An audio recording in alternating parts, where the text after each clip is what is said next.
Wakhtiyari. Salah satu cara nyambung dengan Nabi Muhammad SAW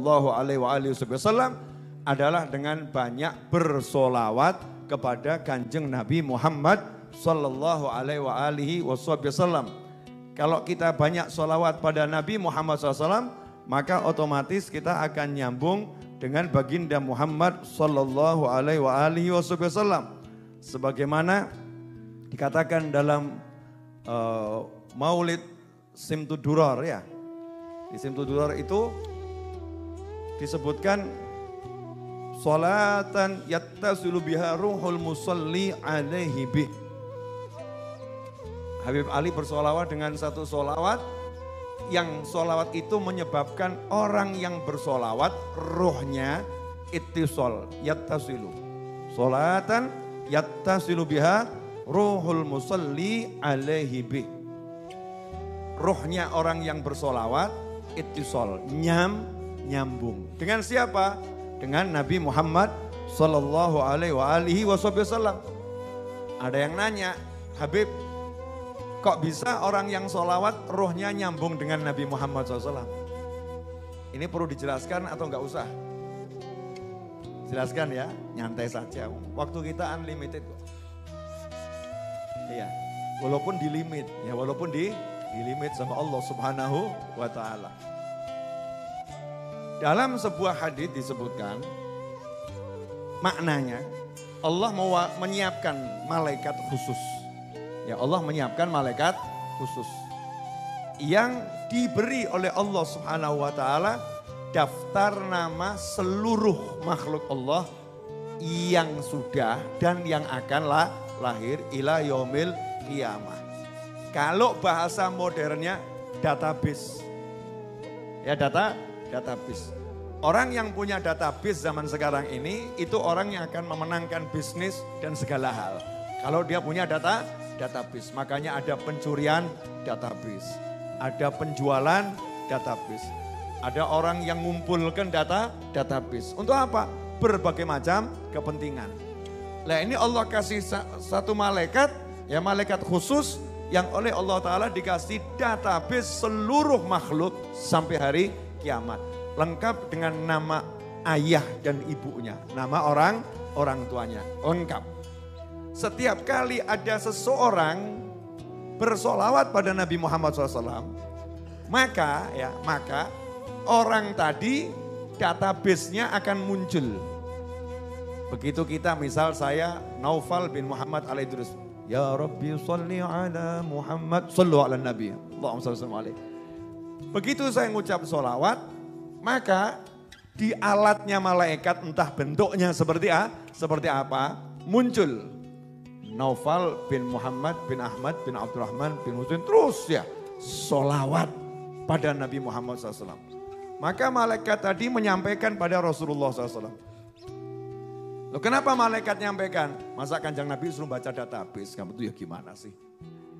Ya, masa suruh repot Rasulullah yang baca. Malaikat menyampaikan. Dan itu menunjukkan Allah Subhanahu wa Ta'ala ingin ya memuliakan orang yang bersolawat. Ya, Allah pengen memuliakan orang yang bersolawat pada Nabi Muhammad SAW. Sehingga namanya disebut malaikat, diperdengarkan di seluruh alam. Sehingga yang lain dengar, yang lain kenal. Kalau sekedar diketahui oleh Nabi Muhammad SAW, mungkin yang lain tidak sempat tahu. Tapi malaikat ngomong, ya Rasulullah, fulan bin fulan, solawat dan salam kepadamu. Maka Rasul menjawab SAW, untuknya juga solawat dan salam. Ya, untuknya juga solawat dan salamku. Bil makna seperti itu. Maka ketika orang ini bersolawat, yang dikirim itu apa? Rasa cinta. Yang dikirim adalah gerak hati. Yang dikirim adalah semangat ya untuk memberikan sesuatu pada Nabi Muhammad SAW. Saat itulah ruhnya nyambung dengan Nabi Muhammad SAW. Kalau itu terus menerus dilakukan, maka yang terjadi fayan basitu fi qalbihi nuru sirri ta'alluqihi bi wa hubbih. Semakin besar orang itu rasa cintanya kepada Nabi Muhammad SAW, Jadi beda-beda setiap orang ya. Setiap orang beda-beda. Kok bisa Beb? Ya begini contohnya. Ustadz Is sama saya. Boleh ini, kita pakai contoh ini. Ustadz kita ini, Insya Allah. Boleh Is. Ustadz Is sama saya. Kemudian ada seorang janda sama Ustadz Is. Cuma contoh. Contoh ya. Seorang janda telepon Ustadz Is. Dan saya telepon Ustadz Iis. Pertanyaan saya Is, waktu kamu terima telepon tadi, hatimu rasanya lebih bergetar yang mana? Janda atau Habib Novel? Oh Habib Novel. Habib Novel. Mohon maaf ya Bu, saya pakai contoh begini biar masuk di kepala. Kalau enggak nanti enggak paham. Kenapa Ustadz Iis lebih merasa nyaman dan enak terima telepon saya? Karena rasa cintanya kepada saya itu besar. Sama janda tadi belum jelas karena belum ada hubungan apa-apa. Ya belum jelas, bahkan protektif. Ngeri gitu ya. Siapa ini dan lain sebagainya. Haram, dosa. Tapi dengan saya nyaman. Ya karena hubungannya teman, sahabat, guru dan lain sebagainya. Nyambung. Sehingga ketika terima telepon ya hatinya itu enak rasanya. Apalagi misal saya ini donatur tetap.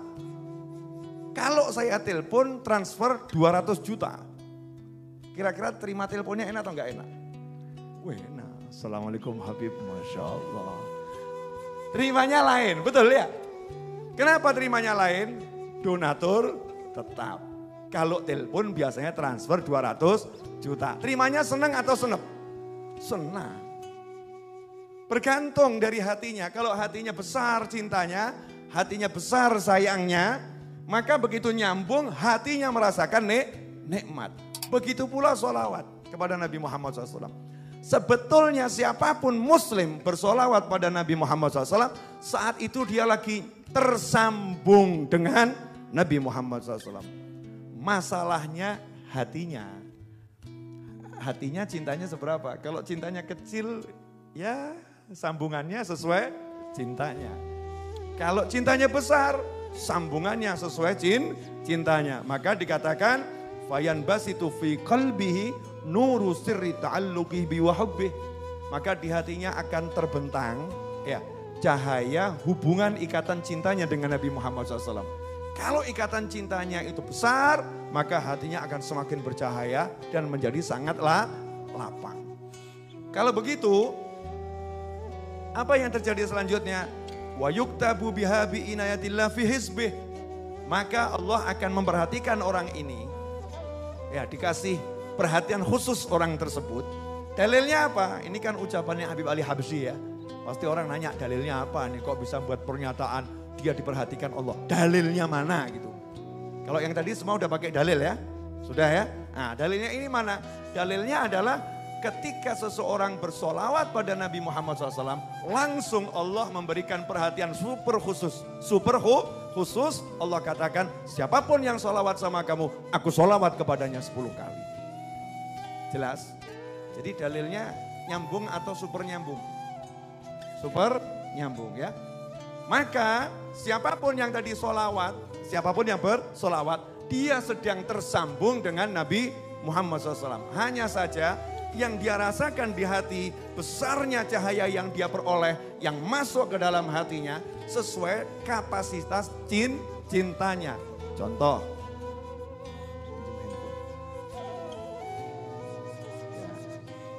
Tenang, saya buka aman. Ini handphone nih ya, handphone. Ini kalau saya cas, ya saya cas. Yang masuk kira-kira 1000 watt atau sesuai kapasitasnya. Jadi dia dapatnya itu walaupun listriknya besar, dapatnya besar atau kecil? Dapatnya kecil. Kenapa? Ya karena memang limit yang ada di perangkat ini hanya segitu dibatasin. Kalau lebih hancur. Kalau lebih hancur. Betul ya? Walaupun sumber listriknya ini oke, tapi dibuat terbatas untuk kemampuannya menerima. Sumber nurnya Allah Ta'ala yang dititipkan pada Nabi Muhammad SAW. Yang mana Rasul SAW menyatakan, Qala ya Jabiru innallaha khalaqa qablal asya'i nura nabika Muhammadin sallallahu alaihi wasallam min nurih. Rasulullah berkata, wahai Jabir radhiyallahu anhu, sesungguhnya sebelum Allah menciptakan segala sesuatu, Allah ciptakan pertama kali di jagat raya ini adalah cahaya Nabi Muhammad SAW dari cahayanya Allah Subhanahu wa Ta'ala. Nah, cahaya ini terus bergerak dan semakin hari semakin besar. Kenapa? Min nurih, dari cahayanya Allah. Ya, dari cahayanya Allah. Cahaya Allah itu sifatnya abadi dan semakin lama semakin besar. Maka cahaya Nabi Muhammad SAW bukan meredup, tapi semakin hari semakin terang. Dan cahaya ini kemudian masuk dalam hati orang-orang yang mengucapkan la ilaha illallah Muhammadun Rasulullah SAW. Maka di hatinya diberi cahaya oleh Allah Ta'ala, sehingga dikatakan dalam satu riwayat yang lemah, seandainya cahaya hati muslim yang ahli maksiat dibuka oleh Allah Ta'ala, maka besarnya cahaya itu membuat matahari dan segala planet dan bintang menjadi redup karena terangnya cahaya kalimat syahadat yang ada di hati seorang muslim yang ahli maksiat. Bayangkan, yang ahli maksiat aja cahayanya seperti itu. Tapi ya terus jangan kita begini, terus maksiat terus. Kan begitu ya. Maknanya bukan seperti itu. Ini membahas masalah kapasitas cahaya. Nah, ketika seorang bersolawat pada Nabi Muhammad SAW, nyambung. Begitu nyambung ada transfer cahaya. Transfer cahaya ini besar kecilnya tergantung keran hati kita. Kalau kerannya itu besar, dibukanya, cahaya yang masuk juga akan besar. Nah, kerannya itu apa? Al-mahabbah, cinta pada Nabi Muhammad sallallahu alaihi wasallam. Semakin cinta, semakin banyak cahayanya. Tapi sekecil apapun, nah kerennya di sini, sekecil apapun rasa cintanya, orang kalau sholawat pasti gerakan sholawat itu muncul karena rasa cinta. Betul ya? Ya, sekecil apapun Allah udah berjanji, siapa sholawat kepadamu, aku sholawat kepadanya 10 kali. Maka Habib Ali mengatakan, wa yuktabu biha, berkat sholawatnya tadi, maka dia dicatat, ditulis, dimasukkan dalam kelompok mana? Bi inayatillah, atas perintahnya Allah Subhanahu wa Ta'ala. Catat orang ini, masukkan orang ini fi hizbih, dalam kelompoknya Nabi Muhammad SAW. Allahumma sholli alaihi. Keren atau enggak keren? Keren, ini simtu duror. Baru sedikit aja kita kupas, dan yang mengupas bodohnya seperti ini, rasanya nikmatnya seperti ini. Bayangkan kalau yang mengupas ini orang alim, orang soleh, aulia, kira-kira rasanya seperti apa? Alhamdulillah, lumayan sudah dapat satu ilmu, enggak usah banyak-banyak, habis ini pulang udah selesai. Nah, ada orang-orang di akhir zaman ini kadang-kadang sok, ya kadang-kadang sok, oknum. Ya, oknum-oknum sok menggunakan akal, kemudian menolak yang ditulis oleh orang-orang yang menggunakan hati, menggunakan fikir, menggunakan ruh, menggunakan nurani, menggunakan jiwa, menggunakan cahaya untuk menulis sejarah Nabi Muhammad SAW. Yang menulis bukan sekedar menulis, tetapi melihat, merasa, meneliti, mengalami, sehingga semuanya lengkap dituliskan. Ada ini orang-orang yang kadang oknum sok. Gak masuk akal. Gak masuk akal. Jadi jangan dipercaya. Asal mempercayai buku yang ditulis ulama-ulama, para habaib, para kiai ya. Yang ditulis Habib sama kiai, jangan semuanya langsung dipercaya. Kalau gak masuk akal ya jangan diterima. Ini orang model utak.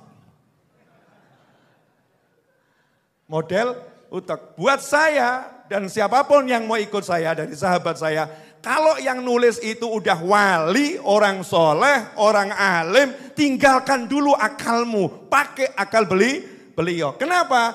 Karena kamu hidup di satu zaman yang data sekarang ini banyak hilang. Karena peperangan, berapa banyak buku yang dibakar. Karena peperangan, berapa banyak database dari hard disk dan lain sebagainya yang hilang. Karena peperangan dan penyakit, pandemi dan lain sebagainya. Berapa banyak data di dada para ulama yang hilang. Dan kita belum keliling dunia untuk mengumpulkan dan menghimpun semua data dari para ulama. Sehingga kalau ada ulama berbicara berdasarkan data yang dia miliki, jangan kamu pakai akalmu untuk mengukurnya, karena iman bukan dengan akal, iman adalah percaya apapun wujudnya, singkirkan akalmu, karena akalmu nanti baru tahu mungkin 1000 tahun lagi. Kalau pesantren